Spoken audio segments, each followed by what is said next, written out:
guys, Nicole Berry here with the Berry team in Concord, North Carolina, coming to you today to give you 4 quick tips on how to prepare your home for a home inspection. So let's say you have just put your house onto the market and it's gotten under contract. Congratulations, that's awesome.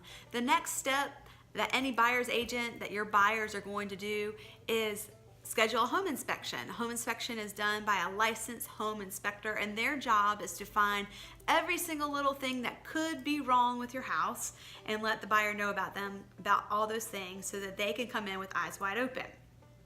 A lot of buyer's agents are going to go and they're going to prepare their clients to say, hey, there's going to be a lot of little things that are on this that we don't need to worry about, but there's probably going to be five areas that are going to be really important. And so as a seller, you need to know what those 5 areas are too.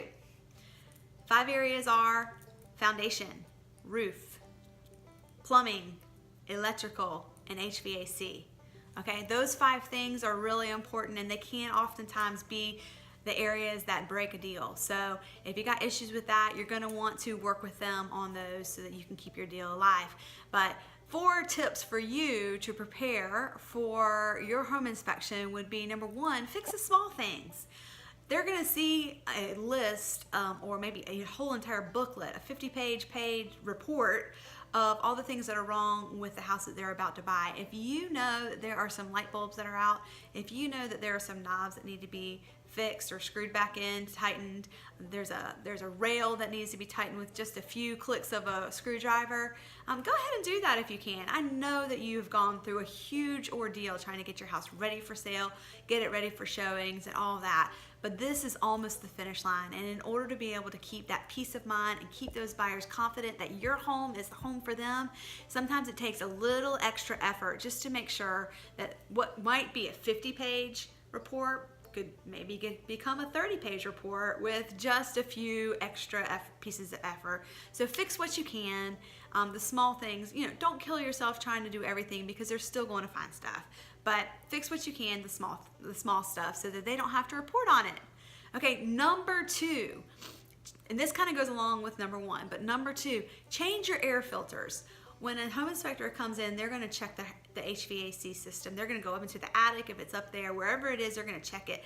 But they also use these machines that test the air drop in the temperature. So if the temperature is supposed to be a certain amount, dirty air filters are the number 1 reason why the air drop in temperature is not enough. So if they are supposed to see a 14 point in temperature air drop and they only see 12, it could just be because you haven't changed your air filters in a couple of months and they're really dirty. So go ahead and change your air filters now, so that if they do see problems, you'll know it's not just because there's a dirty air filter. There might be something that the system just needs to be refreshed or just tuned up a little bit.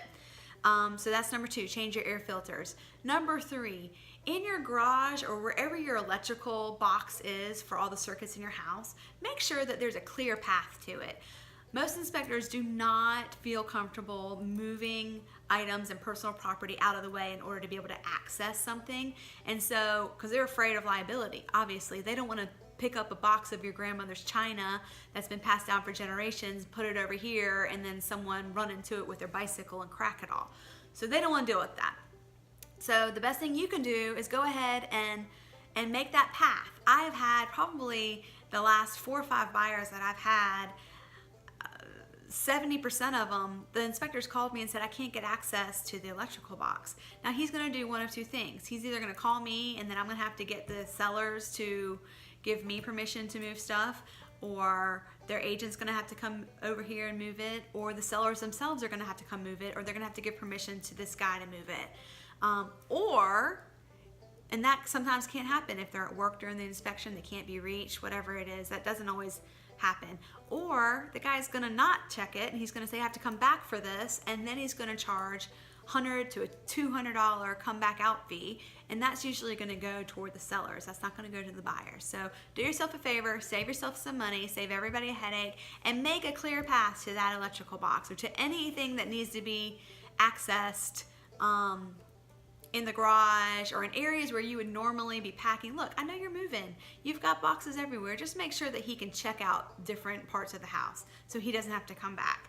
And number 4, make sure that you either have, if you have a pet with you, if you have a cat, a dog, let the inspector know, or lock the pet up in a crate that day. Take the pet to a neighbor's, to someone else, put it in the backyard. Just let them know that there's going to be a pet there.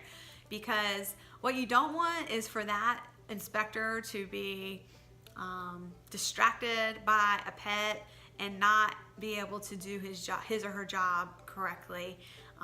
So just like you would for any showing, just consider it another showing and do whatever you did for those showings with your pet to make sure that that's a safe environment for the inspector to work quickly and efficiently and without any distractions. Again, this is Nicole Berry with the Berry team coming at you with 4 quick tips to prepare your home for a home inspection. If you need any help with selling a home, buying a home, or investing in real estate, I would love for you to give me and my team a call. The number is right here below, and I would be happy to serve. We would all be happy to serve you in any way with any of your real estate needs. Thanks, and have a good day.